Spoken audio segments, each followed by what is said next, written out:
Good morning. Welcome to the next installment of LIA100. This is Leila Rao, and my guest today is Anjali Leon. Anjali is an awesome Agile coach based in South Florida, and she's also the co-founder of South Florida Lean In Agile. Welcome. Thank you, Leila. Thank you for having me. It's kind of exciting to be even in this category of the LIA100 women. So I'm really grateful for whoever nominated me. We can talk about who nominated you all the details later on, but I really want to make sure we have time to talk about you. So can you tell us more about your journey to becoming an Agile coach and subject matter expert and all those wonderful things that you are? Sure. I think like a lot of people in our community, I really started out with, in technology. I went to school for electrical and computer engineering. I started out in India. And halfway through engineering school, our family got our papers for immigrating to the United States. We had extended family here, and they had applied for us. It took us 9 years actually to get that paperwork, and it came like right in the middle of engineering school. And so, came into the United States. But pretty soon after school, I got work as a software engineer and did that for many years. Kind of worked my way up into doing different things, and I was director of product management and operations when I decided to make the U-turn to what I'm doing today, which is being an Agile coach. So I basically say that I coach and teach and advise on design thinking and Lean and Agile principles that hopefully enhance people's agility and resilience. So that's where my journey has taken me, and that's where I'm at today. That's awesome, but I'm going to ask more about that, right? So yeah, absolutely. What was that U-turn moment where you went from a traditional career where you were product manager, you're head of that department, you're doing all those things? How did you first intersect Agile? What was your first work experience like? It's funny, like I actually, in preparing for this, I brought that very first moment when I even became aware of anything called Agile or Scrum. When my boss dropped this book on my table from Ken Schraber and Mike Beadle, and he said, "Hey, we got to do this thing. And I was just starting to manage projects then, being the more organized person in the company, it naturally fell on me. And so when I was very happy to have some kind of framework for us to be able to manage our work. And so in studying it, it seemed very, straightforward, fairly easy to put in place and common sense. And I was just happy to have like a simple process to put in place without any bureaucracy or too much documentation and the sort. But so we started putting it into practice, and I kind of helped lead that effort. And I tell you, I think we made every mistake in the book, from dictating what should be in a sprint, to extending our sprint length, to we didn't do backlog refinement for a while. And I remember our sprint planning sessions taking forever, so that, the developers in the room would commit to anything just to get out of the room. So, but I'm so glad that we made all those mistakes, because it helped us really understand what the framework was about in terms of at least what it brought to the table. But I think the big shift for me came when I took a CSM class with Sanjeev Augustine. It made me see Scrum as much more than just another way to manage our work. And when we started really focusing on how we were doing Scrum, or how we were being when we were putting Scrum into practice, that started making all the difference. We really focused on what were the strengths of each person on the team and allowed them to bring the best that they had to the table.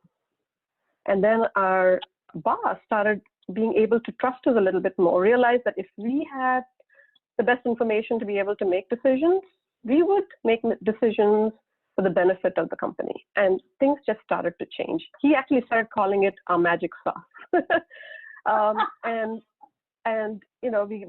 We had lots of success in the work that we were doing.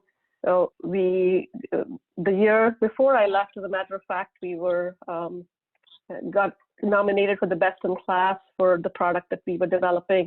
And the following year, they won the award. I was not there when they actually won the award, but it was awesome. But for me, what it really did for the people in the company was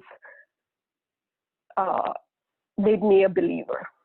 You know, when you can see the spark in people's eyes when they're able to do, like sometimes I feel what they were meant to do. When you're able to tap into that, really amazing things start to happen. And I think Agile and the Scrum framework in particular create the opportunities for more of that to happen if we are intentional about it. So, you know, that was in terms of like my first introduction to Scrum. And I know that you're going to ask the next, like, so where was the turning point for me? The turning point for me. Well. Yeah. The turning point for me was another book. This one. Coaching Agile by Lisa Atkins. Yeah. And I found this book at a church camp bookstore. The only Agile book in there. Yes. And I was like, what is this? How come an Agile book is in here? And I opened the book and I saw this role called Agile Coach. And this person who wrote it was like, from the book, I could see a person who was coming fully alive in the work that they were doing. And I wanted that. And I could see how I could, you know, just like the people on our teams who could bring their whole selves to work, for the first time I saw an opportunity for me to be able to bring my whole self to my work. And so that was the moment of the U-turn. Makes complete sense. Do you think that it helped that you came into Agile before there's this broad base of expertise and experience, because you had to try and fail and learn and do things to understand, as opposed to saying, here's Scrum, go do it? Yes, I think that we don't allow enough of that opportunity for people to just try things. And it is a journey, and it's a journey that starts where, you know, with the things that we knew, that we have to almost unlearn. And we can't just get that from somebody else telling us to believe. Some of it, yes, maybe, but the true shift happens when we are able to experience it ourselves. And I don't know how we can create those opportunities for people to be able to experience it a little bit faster than maybe I did. Maybe, you know, for me, if I look back, it's like the world is changing too fast to be able to wait like 3 years to have aha moments and the U-turns. But so I think that we can create opportunities, but people have to experience it. People have to try different things and learn for themselves. And I love that your focus on Agile and the value of Agile is it allows people to be their best selves or their whole selves, as opposed to a checklist of, if you do this, you're Agile. Absolutely. Absolutely. It's more in the, you know, when we talk about the mindset and the being, sometimes we use these words so, you know, easily that it may not mean anything to anybody else. What is this mindset? What is this being? You know, how do we kind of like show up, right? And when the framework doesn't tell us any of that. It's intentional how we show up. You know, what we bring to the table, how we enable collaboration to happen, how curious we are about finding out what our customers want or what our colleagues can bring to the table. You know, there's so much humanness there that I think we miss, and a framework can't define. No, and I really want to connect back to that humanness and the work you've been doing over the last, I think, 10 years about not just Agile and Scrum, but design thinking, talking about Lean. To me, those are about really bringing more of the human potential to discover back into Agile. Yeah. It's just that realization that we don't know everything, right? When that clicks, you realize now everything is a mystery. like it opens up all new avenues of possibility. It opens up curiosity about everything, and it opens up new avenues to do stuff. So I think that's essentially it. This past weekend, this past week actually, I was in Durham and I stayed at a hotel called Unscripted. You know, and it kind of clicked. It's like it's learning to live an unscripted life, or learning to develop a product that's unscripted. I think the world is changing so fast these days that any plan, anything that we think we know is going to be outdated pretty quickly. So we have to get comfortable with what we don't know and figuring it out as we go along.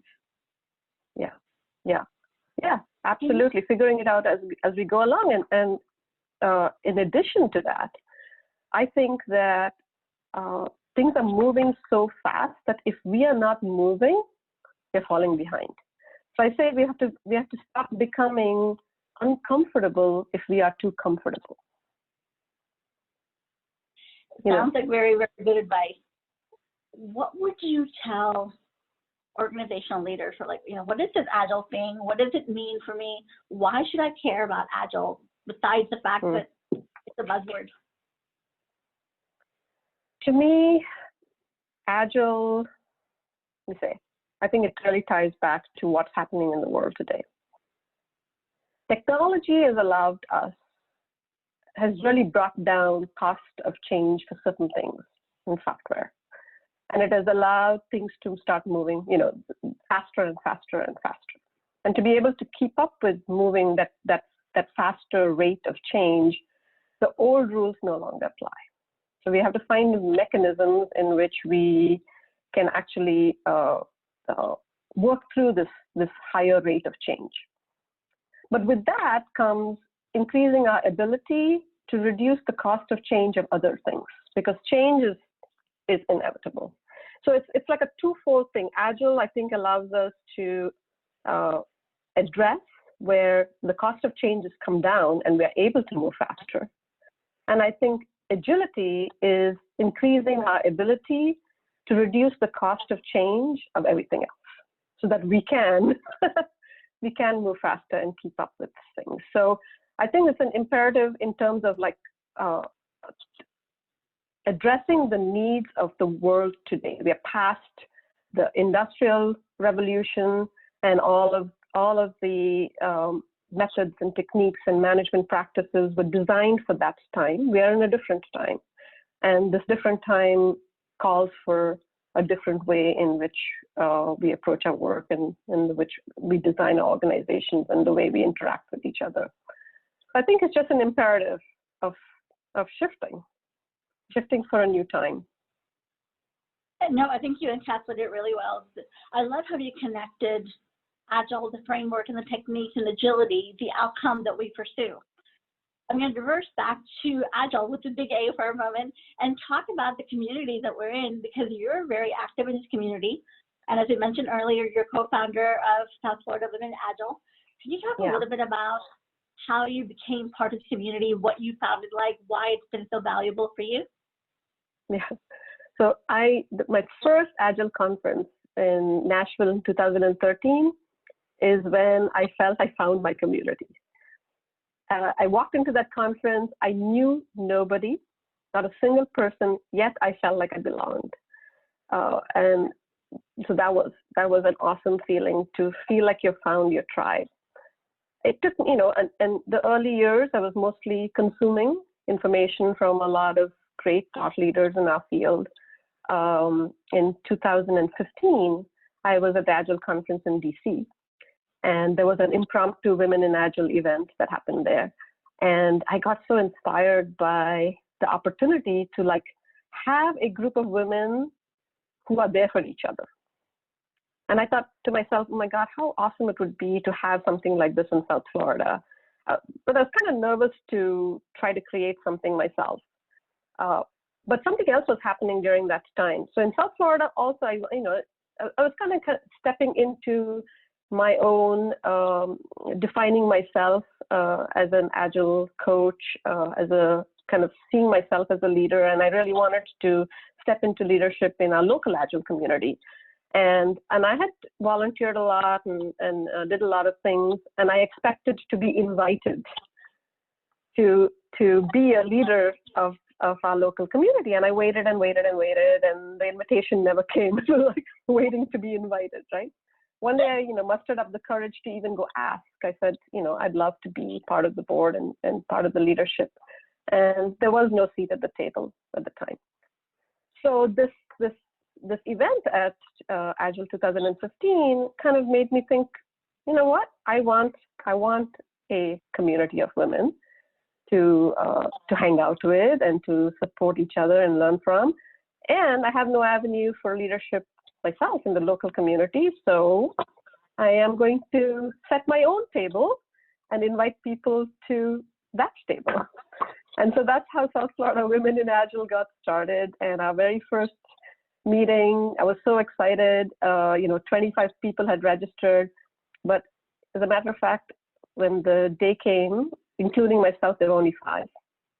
And I felt pretty dejected and ready to declare that, okay, it's only me who wants it and may as well just give up. Well, the other 4 reminded me that they had showed up and that it was important to them. And so we have been having Women in Agile events now for the last 4 years, and we meet every month. And we have very organically grown to a membership of, I think the last I checked, it was like 385 or 386. Wow. And 25 to 30 women can show up, and it's different people, different times, and they have a need for community. They show up, and then there are some who show up consistently, and it's been such a source of, I think, comfort for me and for a lot of people. And I started it out as an opportunity to enjoy, the company of other women. And I quickly realized that I had actually taken on a responsibility for the well-being of the women who show up. And so it's been just awesome. I love that you experienced that feeling of no space at the table for you. So you built another table and made more space for other women. That is inspirational. Thank you. Can you talk a little bit about groups like South Florida Women Agile? Why is it important to have these women's spaces? What is the value of them for you and for the other women that you have worked with and played with for the past 4 or 5 years? Yeah. So my motivation for Women in Agile was because I felt like our organizations were going through some serious transformational changes in culture. And the last time around, when we defined the culture of organizations, it was mostly men who had a seat at the table. And they made choices based on what they knew. And now as we have an opportunity to redefine that, I think it's a responsibility and an opportunity for women to take a seat at that table. We have to be able to share what's important to us, and it's not just us. I think so many of our husbands, choose to be caregivers, choose to really support, our families a lot more than they did in the past. So these needs are not just women's needs. I think they're for all of us, and I think that we have an obligation to be able to step in and lead in that space. So this is an opportunity beyond Agile to give women a forum to have the courage to step up to that role, and not to kind of stay at that table, but for that table to be an opportunity for them to go forth and do good things elsewhere. I love the concept of metaphorically enlarging the table and having the table serve as a lever for us to be our best selves. Totally agree. It sounds like this has been quite the journey for you. Can you talk about what would be what are some lessons learned for you? How did you get the confidence to step up and say, okay, I want to be a leader, I'm here now? Did that happen naturally, or did you have to cultivate that outlook? So I guess sometimes that's been just following my instinct. Sometimes I don't even know where it will lead, and I've just learned to listen to, sometimes it's my heart. My head many times takes charge, and sometimes my heart is telling me something, and when I learn to listen to it, it leads me into really cool new spaces. So I've started to listen to it a little bit more. And then we have such amazing role models, women who have been in the space a little bit longer than at least I have. You have been in the space much longer, but who we can look up to and learn from, and who inspire us to just do it, Paraphrasing Nike, will give them credit for it. Yeah. You mentioned the kind of, it's almost a learning curve, right? At some point we're like, oh, I'm here, I belong, I'm happy to help. And now, okay, just being here and helping is not enough. I want to be part of shaping what happens next. How do we help other women transform themselves over that hurdle? Because I think it's so easy just to say, oh, I'm here, I belong, this is enough. Whereas we know that we want to help be part of the change rather than just be in the background. Yeah, I think it's really to pay attention to noticing when people are ready to make a shift. You can see the yearning in their eyes and in the way they show up. So the Women in Agile meetup that we run gives us a forum to be able to see that very clearly. And of course, in all of the coaching roles that I take up, I pay attention, not just women, men as well, in terms of when they're ready to take their next step, and to encourage it and support it fully as much as I possibly can. I recently was in a coactive coach training that has given me some additional tools that allowed me to kind of step into that space a little more confidently, so that when people are ready, that I'm able to support them. Would it be fair to say, if you are in a leadership position, make invitations happen for other people, so when they're ready, they can accept your invitation? And if you're not in a leadership circle, look for those invitations and sometimes even ask for invitations? Absolutely. And if you still don't get invited, set your own table. I love it. I think that's the perfect way to wrap this conversation up. So if you're in a leadership position, extend invitations. If you're not in a leadership position, look for invitations. And if you don't get one, make your own table. And invite other people. You know what? That's really important, because you have to bring other people with you along for the journey. So set up a table, invite others. Yeah. I think we can just call this the invite others analogy in general. That sounds good to me. Anjali, this is awesome. And I love that the tagline that we ended up with actually encapsulates your personality and your professional skills, because you are somebody who always invites other people as well. Thank you. Thank you. Thank you so much for doing this with us. Oh, absolutely. Thank you. Thank you for this very wonderful interview.